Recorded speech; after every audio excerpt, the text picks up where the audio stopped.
In June 2026, Lagos homicide detective Inspector Tobi Salami was investigating what appeared to be an ordinary murder case. A 32-year-old businessman had been found dead in his apartment. There were no signs of forced entry, no witnesses, no suspects.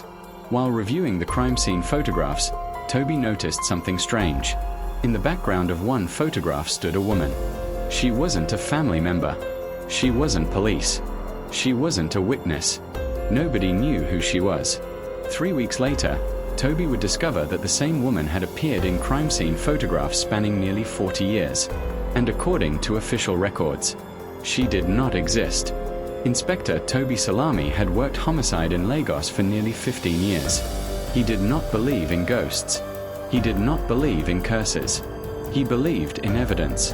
And evidence always had an explanation. On June 3, 2026, he was assigned the murder of Chukwudi Okeke, 32 years old, financial consultant, found dead in his Lekki apartment. Cause of death unknown. The apartment showed no signs of struggle, no forced entry, no fingerprints, nothing. As Tobi reviewed the crime scene photographs later that evening, one image caught his attention. Standing behind the police tape was a woman. She appeared to be about 30 years old. She wore a simple black dress, and she was looking directly at the camera. Tobi initially dismissed the woman. Perhaps she was a neighbor, perhaps a witness. Then his colleague, Inspector Hassan Bello, laughed. "Your mystery woman is back." Tobi looked up. Hassan held another photograph. Different case, different year, different crime scene. Same woman, same black dress, same expression, same age. For the first time that night, Tobi felt uncomfortable. The detectives began searching old case files.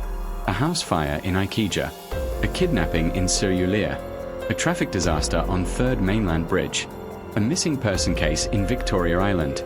The woman appeared in all of them.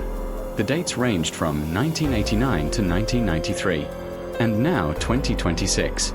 She never appeared in witness statements, never appeared in reports, never appeared in interviews, only in the photographs.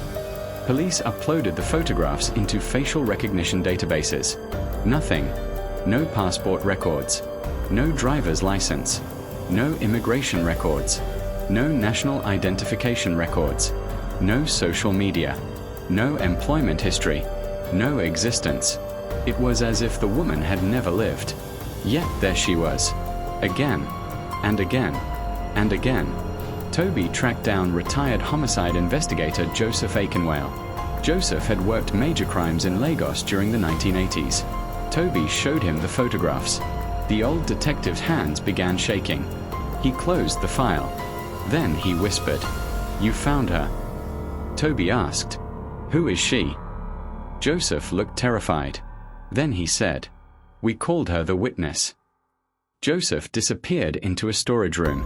When he returned, he carried an old folder, stamped across the cover, "Lagos after midnight incidents." The date, 1987. Inside were crime scene photographs.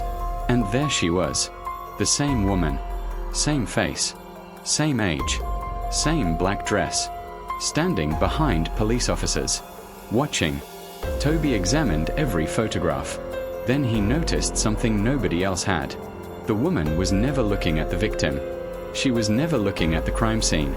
She was always looking at the photographer, as if she knew, as if she understood, that someone would eventually examine these photographs, and she wanted to be seen. Joseph reluctantly revealed one final photograph.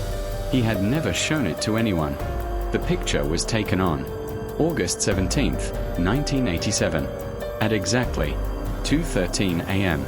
Tobi studied the image. Then his blood froze. The woman wasn't alone.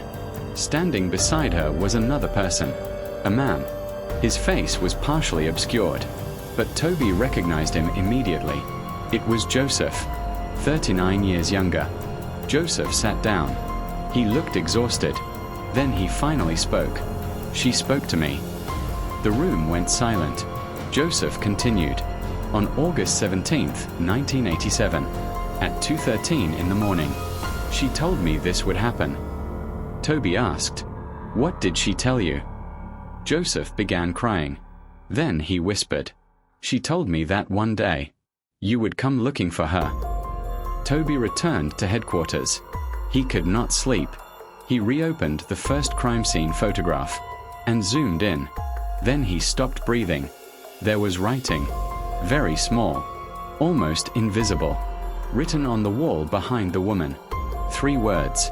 3 words that nobody had ever noticed. They read, "Hello, Tobi." The photograph had been taken in 1989, 7 years before Tobi Salami was born. Some people witness history, some people survive history, and some people wait, especially in Lagos, especially after midnight. What really happened? A supernatural witness.